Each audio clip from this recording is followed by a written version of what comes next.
Hi,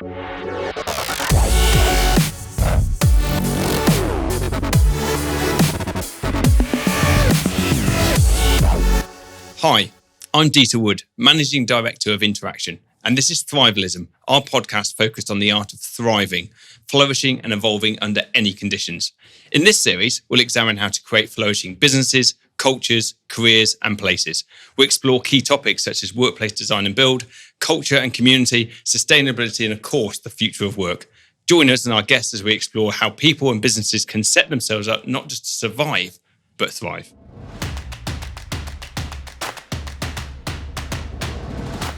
Abigail, welcome to Thrivalism. Great to have you on board. Thank you for having me. Really excited to have you here. Really excited to be here as well. So Instant Offices will be known to lots of our listeners as a business which connects occupiers and landlords to spaces that kind of really fit their needs. But really, it's a much more global organisation than that. It has far wider service offering than that. It'd be really useful for you to kind of explain exactly that proposition of Instant Offices, how global it is, the types of clients you work for, and I suppose how your role fits into that. Yeah, absolutely. So Instant Offices, or the Instant Group, we've got two veins, was started in 1999 and originally was started as a web brokerage. So everything you said, hitting the nail on the head, really looking after that occupier client and finding them space in the flex or kind of traditional market. And then since then, it's really grown to lots of different strains. In a nutshell, the core areas of our business are Flex Desk. So again, still connecting them occupiers with flexible workspace globally. We also have a managed arm of the business where some of our more corporate clients, Amazon being a big key one that we openly work with across the globe, where we can't necessarily facilitate the right space in the flex market for them. We go out, transact on their behalf and deliver space for them. And the great difference in that is we go wherever they want to be. We've got really great stories of building stuff on car parks in Israel and things like that. So that's one arm of the business. And then another area of the business where primarily my role is based, operator and landlord solutions, is using and facilitating all of the data and insight we've been able to build over the 20 plus years through flex transactions or these managed supports that we've done, and use that to support landlords looking to get into the flex market, partnering with the right operators who are looking to expand, but also ultimately helping, again, that occupier client find the right space for them in the right market. You mentioned, we are global. We have 13 offices across the globe at the moment, and that's really driven by, sometimes where our managed clients want us to be, and we build a team around it there. And we're in places such as like Dallas, New York, Australia, so Israel. So we've got quite good coverage and consistently growing. It's something that's a rapidly growing team, about 250 heads across the globe at the moment. Thanks, Ariel. Interestingly, I suppose you talk a lot about data there in terms of the work that you do. And I know you use data massively to do prediction and provide reports for landlords, etc. How much more difficult has it been to collect that data in the pandemic and be able to leverage the use of it? I mean, there'd be more desire for it, I'm guessing, but more difficult to collect. In honesty, I think actually the pandemic really opened the conversation lines a little bit more. Pre-pandemic, there was still some resistance on some landlords conventionally to explore this market or to be open and share their interest in it. And the same with some operators who, didn't feel the need necessarily to open the doors and let us in to know everything about, things like their occupancy numbers. Obviously, through the deals that we close, we know about transactional rates and rates that are being listed at. But there's obviously still a market out there where there's other agents and brokers doing them deals. So if anything, I feel it really kind of brought the industry together when it comes to flex, and then really started to introduce the landlord into it more because everybody was in the same situation. At the beginning, we was all extremely unsure. The first 6 months was the office is dead and we're all going to work from home forever. And then after about 12 months, I think we was like, right, we all want to get back into the office. And from Instant's perspective, we really saw a big peak in inquiries.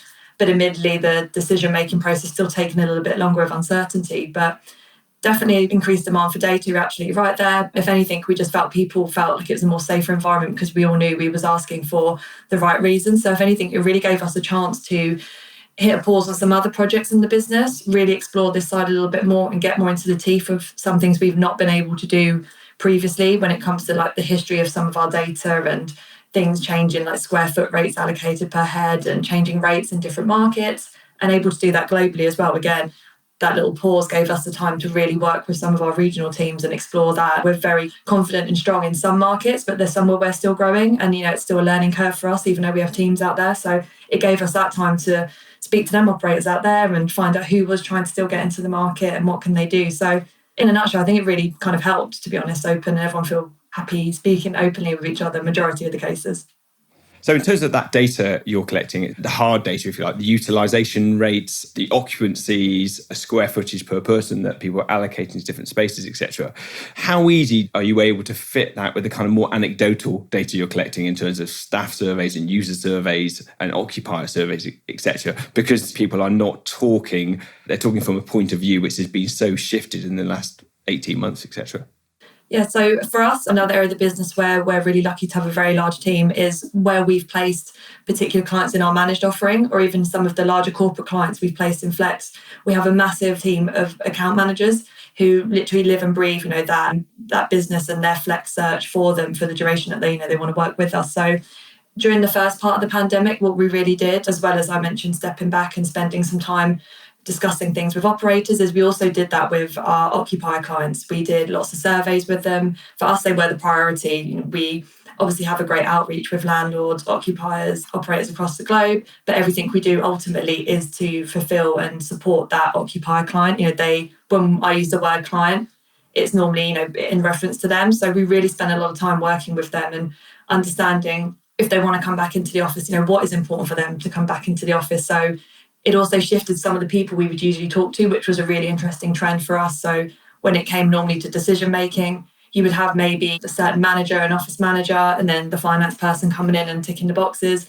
We really saw an increase in chief of people and HR and them types of roles coming in, where they'd really taken the time to speak to employees and appreciate that hybrid working is here now, it's here to stay, but we still want to go into an office.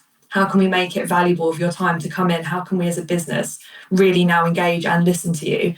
And whether that came down to just how the space was designed, which became one of the biggest trends we saw around collaboration space, more meeting rooms, more phone booths, but then also extra services that they could really give to employees in terms of what else can be in a space around, food and beverage facilities and everything like that, the technology that help them connect, because we're not all going to be in the office at the same time. So you're going to have 3 people in a meeting room, but 3 people using a platform like this. So we really spent the first part of the pandemic reaching out to them account clients so that we could then collaborate that with the numbers, the stats, the data, to then give the all-round 360 view, hopefully, to operators and landlords who were looking at the market and thinking about what they were going to do to try and drive their own occupancy. I mean, you talk a little bit there about the decision-making process of taking space has become longer and involving more people and more considerations than it was pre-pandemic, exactly what we've seen in the market that we operate in. In terms of people are making their commitments, which are quite high cost to their business, how difficult has that decision process been, I suppose, as we've got longer in the pandemic, or has it become easier as we've got longer in the pandemic? I think we've still seen probably in the last year, which feels mad to say, that we're a couple of years into this pandemic, but in the last year for us, speaking more from the sales team who do the majority of the Flex deals, the decision-making process is still longer. We've not necessarily seen it kind of come backwards in shorter time. But now it's more around the first time around, it was a longer decision-making process because we still felt so uncertain about what waves were going to come and things like that. Whereas now it's more around finding that right type of space. And there's so many options in the market now. Again, kind of silver lining of the pandemic is landlords really opened their doors to the Flex market, and the Flex operators really opened up their kind of commercial models and different ways to do these partnerships. Therefore, the occupier clients who we're here to serve have so many options out there. We're finding that they're being quite specific, rightly so, because if they're going to commit to the right space for a potentially longer contract than we may have seen pre-pandemic, but it being the right space, and is it connected to a secondary hub now because they're going to facilitate the option for their employees to work near home, because they don't need to do that 2-hour commute every day, but they still want an office having that hub, but still having that secondary hub that they can connect to. So there's, for us commercially, it's been better because, they're looking for the right space, hopefully, which might mean it's bigger or it's connected to a second one. And it's not necessarily just because they're not sure about another lockdown or anything of their own commercials, to be honest. It's just they've got so many options in the market and they're being very prescriptive now around what is important to them compared to what was important maybe a couple of years ago. I mean, you referenced there was a lot of noise, wasn't there, about the spoke and hub model right at the start of the pandemic. And that conversation, I think, has changed a little bit, which you referenced a little bit there. How important for the flex operators now and for the landlords that they're working with, do you think it is that they have a presence in every regional city, or certainly the regional cities that are linked, the spokes, if you like, to the kind of to London or the main HQs of your occupiers? I think obviously it's always a benefit. Traditionally, some of the deals that we will do with some flex operators, the winning key for why the client moved forward with them was the network they had, but that could be a network that was solely based in London. It could be an international network, which is why some operators have the volumes that they do. But for me, I think it really goes back to, what does that operator want to be? What is their brand? You mentioned as well, it keeps changing. The trends keep changing. And at the moment, 3 days in the office, 2 days at home. Some people working from home permanently. Some don't want to go back into the office in terms of the London one, but want one nearby. I still think, we've got a year, now where if we, from tomorrow, technically back to normal and everything, if we do it from that, if we take it a year from tomorrow, it'd be really interesting to see, I think, on both sides of the fence, from the occupier clients really potentially wanting to go back in and how that might affect the market from the operator and the landlord perspective. So to answer your question, it's always a benefit, but I think, it's not to say the operators who choose not to do that are at any kind of disadvantage, because at the same time, you've got some operators who aren't in big cities, and that's been their game pretty much before the pandemic as well. They've just benefited a little bit from people slowly kind of putting the toe back in the office water, so to speak. So again, it just goes back to what they really want to be, where they want to be in the market, because if everyone's offering the same, then that's not giving the choice to the occupier client as well. So in terms of a little bit there is about the operators having to change their models a lot. I've seen this with a lot of our clients. The models are really, really changing with the landlords and occupiers and the people they're working with. I suppose, what have been the biggest fundamental shifts over the pandemic in terms of those flex operators working with landlords, and what are the things that are creating the success for both of those players, either side of that agreement? So specifically in my role, previous to the role I'm doing now, was purely landlord driven. So really trying to support landlords in entering the flex market, whether it be self-delivery, doing it themselves and bringing all the supply chain in for them, or finding that operator partner in the market. A lot of the time, the real big stumbling block was if they wanted to partner with an operator, it was the commercial model they were looking to go down. Operators were quite cemented in what they wanted to do because it worked for them historically, or it was the only kind of backing they had. So it was quite hard to do the matchmaking, I'd say, a couple of years ago. And when we did have wins, it was successful, but it was normally kind of leaseholds but now we were seeing operators really look at their offering. So had it been management agreements, landlords were open to that, but it was like a two-way street of, okay, well, you've got to show some skin in the game, and where's the risk on your side? I'm happy to give you access to this fantastic building, or this building that just works really well with your network, and I want to be a part of it. But landlords completely appreciating that they don't necessarily have all the back office to operate it. Sometimes the brand, as I keep coming back to, getting your brand out in the market is such a saturated market now, which is really exciting for us. But at the same time, it's hard maybe for sometimes them emerging operators, whether it be a landlord-driven one or on their own right. So I think, if anything, it's both of sides of the fence looking at their models, looking at what could work for them, where are they willing to take the risk, and just tweaking that. So you're seeing some more joint ventures coming into play, looking at profit share models instead. And that gives that landlord the chance to maybe have a couple of years in the market under the headline of that particular brand, benefit it from the revenue they're going to get on the square foot rate by offering flex in that building, probably facilitate what some of their traditional clients need as well, if they need overspill space or access to meeting rooms, co-working, acknowledging that it supports that side for them as well, and then making a decision that they're going to stick with that partnership, or if they learned a lot and they try and launch it themselves. So for us, it's just really kind of turned into a bit of a really fantastic grey area, because the lines are really merging and everyone's kind of open to conversations. Some operators who did management agreements for years performed really well financially and are now looking at taking leases, because that was always the goal for them. But management agreements were the way to get their foot in the door of the market. So it's just opened everyone up to having the conversations, being a little bit more realistic about what they're both looking to achieve between landlords and operators, but also the landlords being a bit more engaged to it and understanding that flex is here to stay. And if anything, it's really escalated as people come back more into the office and look at the value of the space that they're coming into work every day and where they need their employees to come back in.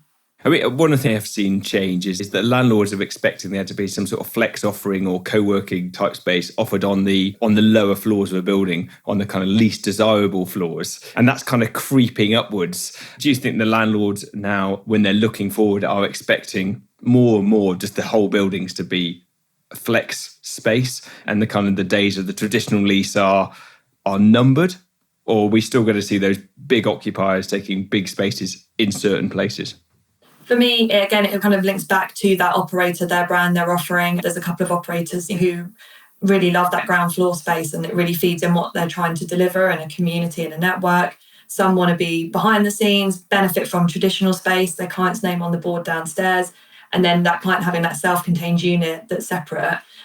I think the majority of the conversations that we're having with landlords, and this is globally, is that everyone's looking at mixed use, but slightly different from what we may have said that was a couple of years ago. So I touched on it lightly before. A lot of our account clients were looking at how employees were asking for things all to be under one roof. In my building, I can walk through the door, go to the gym, have a shower, grab a coffee, get lunch, go sit on my desk. And I've never have left the building. I've gone between 1 to 2 floors, and then we've got a roof terrace. So in the evening, we can go and have events up there. So we're seeing a lot of landlords looking at their buildings, and there's still a demand, there's still a need for traditional space. And I'm not here to say that's going to ever go. I think that's always going to be a market, because again, we utilise that market for our account clients when they want to grow somewhere, and the flex market can't necessarily facilitate it. So I think it's landlords looking at buildings, acknowledging the benefits of having a flex option. Again, we get a lot of landlords coming to us saying that they're happy to have flex come in, and a couple of their existing clients, traditional in the building, are really asking for it and saying, well, look, we want this, and we're not going to take another 5,000 square foot for even 2 to 3 years, because we just don't know how this project's going to go, and we don't know how much we're going to expand, but we really need the ability in this building to have that option. And then a lot of operators now more than ever are bringing in kind of their own food and beverage services in-house, giving them clients access to their community and networking events they might have, or just events in general. And it's landlords looking at and acknowledging that and thinking, right, how can I best place that in here? And like I said, either a self-delivery or partnering with the right operator for the market they're in. And is it just a case of they just want some workstations and be able to offer that to a traditional client? Or as I mentioned, does that client want everything, kind of all the bells and whistles and fully serviced and really innovative type space with all them extra bits you can get with, apps and things like that as well? I mean, in terms of like the landlords, it feels to me like the landlords have shifted more in terms of finding the right fit in the market than the operators have. They've just had to move from a much more traditional place, whereas the operators were quite forward thinking anyway. I suppose, where have you seen, is that correct, that assumption, that the landlords have had to shift more? I'd say in terms of they've had to really speed up their decisions around if they want to get into the flex market. So again, prior to the pandemic, my world was purely landlords and consulting and supporting them if they wanted to do it. And there's always been a question of, okay, maybe I should, how should I do it? But not necessarily a need to do anything immediately, because in the back of their heads, they always still had some retained agents, really working hard on letting that space. Probably really strong historical conventional clients were already within their portfolios that could expand and move over. And for them, it could warrant having a void space for a year to 2 years, because they would expect a 15-year lease to come through the door. Whereas in the flex market, the space being void for a couple of months could be really detrimental. And even then, if you get someone through the door, the whole point of flexible is that you can offer 6 months. So you're still not kind of necessarily reaping that revenue back. So I think if anything, it just really escalated a lot of the conversations and escalated their decision making. And I think now more, they're really looking at things like the brand and who is right to sit within their building. So they're at slightly different stages. Some are really starting from scratch with this and having to really kind of backpedal to get to where they want to be. Now they've really acknowledged that this is the right way for them to go to market. And then some are already halfway there, but now they're just really thinking about, okay, if I'm going to do it, I actually want to do it right, because I now see this as long-term. At the start of the pandemic, a lot of the conversations were just panic ones, like, right, let's get someone in. People keep talking about flex a little bit more now. I want to let some of my space, but it has to be leasehold. And obviously operators are sat there thinking, well, I need to hold on to my revenue, and I've got lots of empty buildings. Best case, yes, I do want to expand, but let's see how it goes. And then that's what's really kind of opened up them conversations, as I mentioned previously, and got people to explore their own models around how they could partner. And yes, leasehold works for you, landlord, but that doesn't work for that operator. But you understand that brand is great and it works well, and everything they can offer would fit in really well with your offering. So if you both really want it to work, and where we can sit as an intermediate partner is go, well, look, the data and the insight we have shows in this market, in this location, there's a lack of supply or there's demand and there's not enough vacant space to facilitate that. We think this partnership could really work. Here's kind of the stats and the data and our insight to prove that. And then now let's see how we can support maybe you making that partnership work. So if anything, it's just really escalated them landlords wanting, if they wanted to get into that market, how they're going to do it and who they're going to do it with. Is it too early yet, thinking about longer term? And I'm sure the property market is one of long-term commitment for landlords and developers and investors. Is it too early now to have firm long-term estimates of the total space that's going to get utilised? Are we going to see more conversions, particularly in somewhere like London, of space being converted from offices to other uses in some of the kind of more prime locations? I'm thinking of conversations I've heard where people are saying that we're going to see large office buildings where certain floors will go to residential, will go to hotel use or something like that. Are we going to see more of that? And I mean, is some of that going to come under the kind of the flex model because people will want, as we talked about, F&B, gyms, evening entertainment space, venues? Are we just going to add Airbnb type accommodation and hotel accommodation into that mix as a location? It's really interesting you raised the topic of hotels being in flex space. So, I mean, historically, talking London-centric, there's a couple of buildings where they're older buildings, so they've got a flat or somewhere for someone to sleep in them, because I believe like years ago, the rule was that a business centre manager had to have somewhere to sleep. And I've worked for a couple of operators where that's been the case and therefore retained it and then offered it as a little kind of novelty to the occupier clients when they're coming in. But I've actually had a couple of conversations in the last couple of weeks with existing operators and then a couple who are looking to get into the market, purely focusing on wanting to have a hotel type element into the building as well. And I think that's another interesting area where there's industries colliding in a great way. And I think the flex market are looking at the hotel market and looking at how they manage occupancy and how they price, their spaces based on demand. And are there any benefits to be added into here?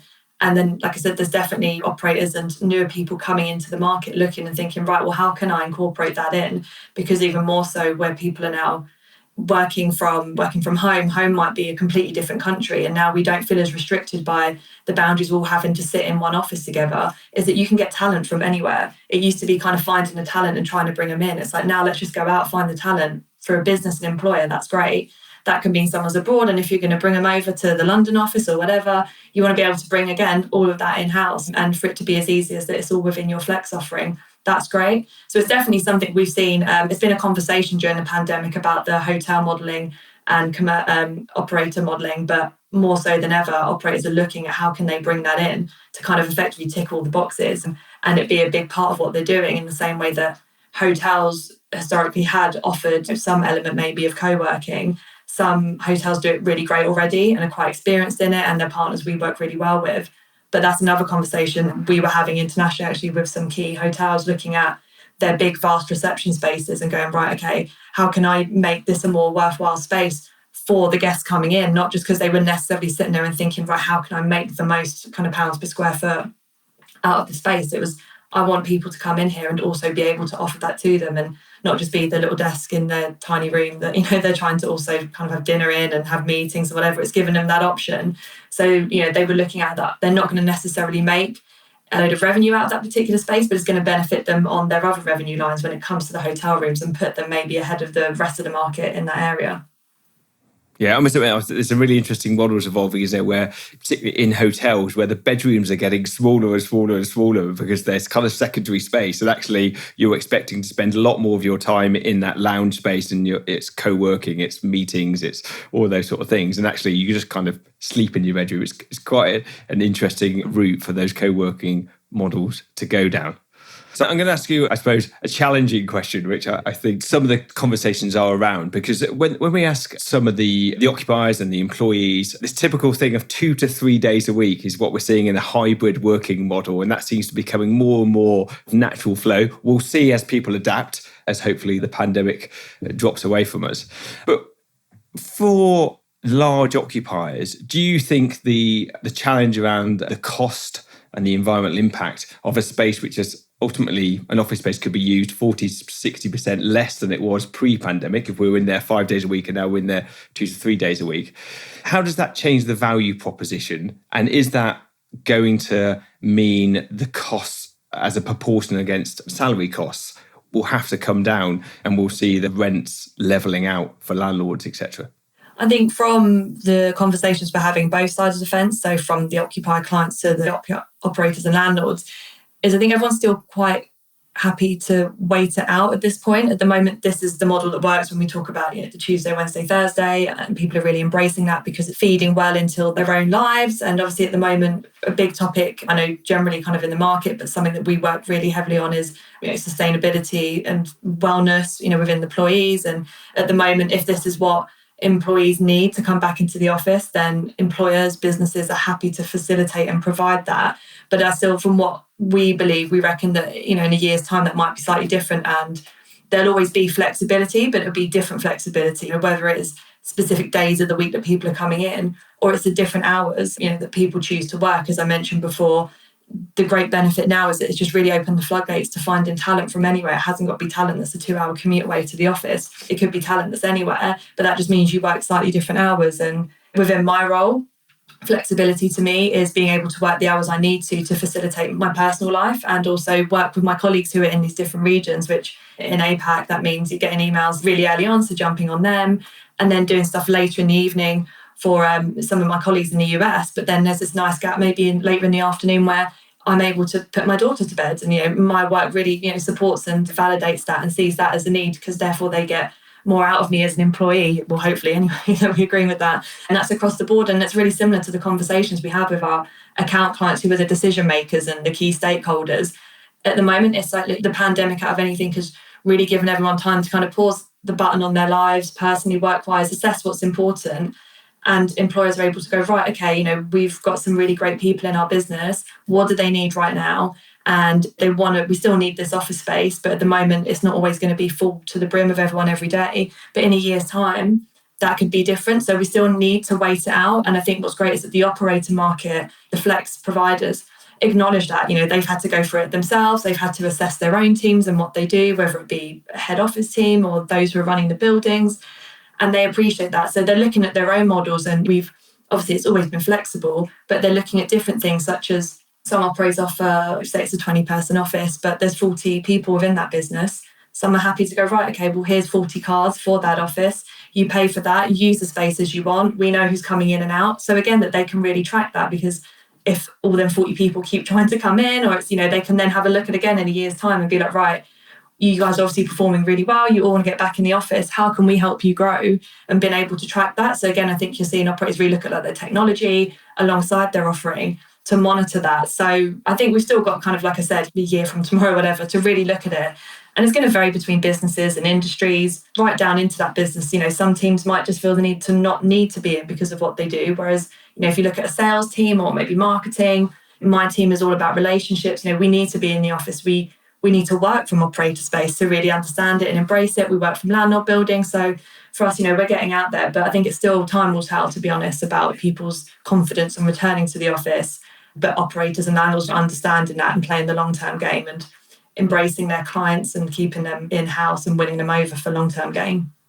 I would definitely agree with you. My gut feel is that you're asking people to estimate what life will be from a standpoint of when they're in a pandemic. And I think where on smaller businesses have been much more likely to be back in the office. And I think we've just seen more people in them, and the corporates will follow. And I think that 2 to 3 days a week will start to tip over into something a bit higher than that. And all the well-being benefits they'll get and the relationships, etc., being in the office, those lots of with there. Yeah, exactly. Like I mentioned, when people are looking at their space and what they can offer within it, and we're getting people asking things like having a yoga room or just like a meditation room or something that a couple of years ago might have been seen as a bit of a novelty, but now it is important. If you want to take half an hour away from your desk and have somewhere to sit in quiet and just not look at your computer screen and answer personal emails or call someone or whatever it was, that's the kind of things that when the people want to come into the office more, it's like, okay, I've got the flexibility to do that, and you're giving me the option and the drive to want to come back in. And I think at the moment, Obviously, some businesses have taken new space and they've already answered and ticked the boxes from their employee surveys and done that, whereas some are still thinking about it. Some are still in contracts, so they've got time to think about it as well and really engage with their employees. So it's given them, that time. Everyone's just getting back into it. It's just finding out what's going to work for everyone and ultimately, what works for the business. But everything that's really been pushed out when it comes to wellness and everything in the pandemic has been really reflected in the conversations we have with the accounts that we're placing. So I'm going to finish off. I was reading your predictions summary that Instant Offices produced, and it had a word in it, a buzzword which I'm fully embracing, of millenniepreneurs. Have I said that correctly? Yeah, I think it's a new word we pretty much try and claim. So yeah, we'll take whatever version you're going to pronounce it as. It's not the catchiest word. I was trying to say it earlier. All I can hear is Robbie Williams in my head. But I think one of the things that comes out of that embracing of millenniepreneurs, if I can say that correctly, is that we're going to see the rise of those people more in regional cities. Your own report talks about entrepreneurial cities, and London only being number 3 on that report, and they're being topped by Manchester and Leicester, and Bristol, of course, where we're from, sitting at number 5. Does that type of data, when you're giving it to landlords, is that making them look at the regional markets much more than they traditionally have done? Because that's what I feel that from the flex operators, is that you're looking at that from every side. Is that something that feels different than 10 years ago? Yeah, agreed. I think it's obviously the fact that I think it's technology that's always been there, but we maybe don't utilise it as much. And now you can connect with people so easily now at the drop of a hat. And that then means that this talent can be anywhere. And obviously for the longest time, it was London was just seen as the hub. And then there was a couple of other cities, but everyone would commute in. Or if people worked from them areas, the base for that business was still in London. And that was the core focal point. And even for the operators I've worked for previously, there's been a small kind of regional aspect of where we've had our portfolios. But now I've left them and looking at it as an outsider, they've really escalated that. And some of them have gone kind of international and looked at markets like in Germany as well, because we're seeing that there's that demand there for the people who are like, well, hey, I'm a business person. I've got all these ideas. I've got loads of great backing. I just need somewhere really great to go and work and really kind of add that to my business. So definitely, we've seen it and we've known it for a while. I think it's just being able to really present it and show in the nicest way possible that, London's obviously a great market for us for so many different reasons, but we've always known about these other markets and, we've always helped clients there, and showing that to landlords to drive them into this area, whether it be, self-delivery, partnership, so many different levels of service now, from it being kind of, just a really great design space with really strong kind of Wi-Fi up to, those who have the apps and you can connect and whatever. And again, that's what the occupier clients want. They know so much more now. And it's not just a case of traditional what service was as we believed it. It's everything in between, which is serving really well for these grey areas and the partnerships between the operators and landlords and what they want to offer. And now we can kind of say confidently, well, yeah, there's definitely that demand there. And these entrepreneurs who come in and it's a 1-2 person kind of office space or co-working card they take, who knows who they're going to be in a couple of years. We've really benefited from working really early days with companies like Uber and stuff like that, when it was a kind of 5-6 person office somewhere. And now you look at the scale of them, and we were really a part of that journey. That feeds back to the landlord and operator. If you capture that really great business in the early days, the dream is for any operator to grow. And that's where I think the operator landlord collaboration works really well. If it was one building and that person starts as a co-working space in there, really outgrows that flex offering for the right reasons, whether it's space or the service. And then there's that flex option, traditional option in the building that they can then grow into that. And, they put their name on the door and their names downstairs and everything like that. That means the landlord's been able to capture them with the support of that operator. So definitely, yeah. Well, it's great to talk to you. I love that you share certainly our enthusiasm for the market and positivity for it. So I'll give you a few challenging questions there around, some of the noise that's out there. But I think definitely we share a view that the office is fundamentally changing, but definitely here to stay. The appetite is there. There's certainly the landlords seem to be shifting to make it happen and to make models be really, really successful. So I think it's got a pretty bright future. Prediction for 2022, your key one? I read the many that were on your list. What was the one that we should definitely hang our hats on in order to finish? I think I don't want to pin down on one too specifically. I think, in terms of our predictions, I think it's going to be a really busy year, busy for lots of reasons in terms of the market growing, but also the shift, like I've mentioned, is still going to keep changing. So I think it's a wait and see, keep your eye out. Obviously, we've got our kind of finger on the pulse of what's going on. But if I was to say that in terms of, we've got obviously the set ones that are in the report, but for me, because I sit on all sides of the situation, which is fantastic, and I get the 360 viewers, I think there's still going to be a lot of change in the next year. But for us and our area of work, that's just fantastic because there's so many more opportunities, and for us ultimately, obviously, so many more options for that occupier client. Great. Well, we'll leave it on that positive note. It's going to be exciting 2022. I think you were brave putting predictions because who knows what could happen. But I definitely feel the office is here to stay and it's going to be stronger than ever. So thank you. Appreciate your time. Yes, agreed. No, thank you. Thank you for inviting me.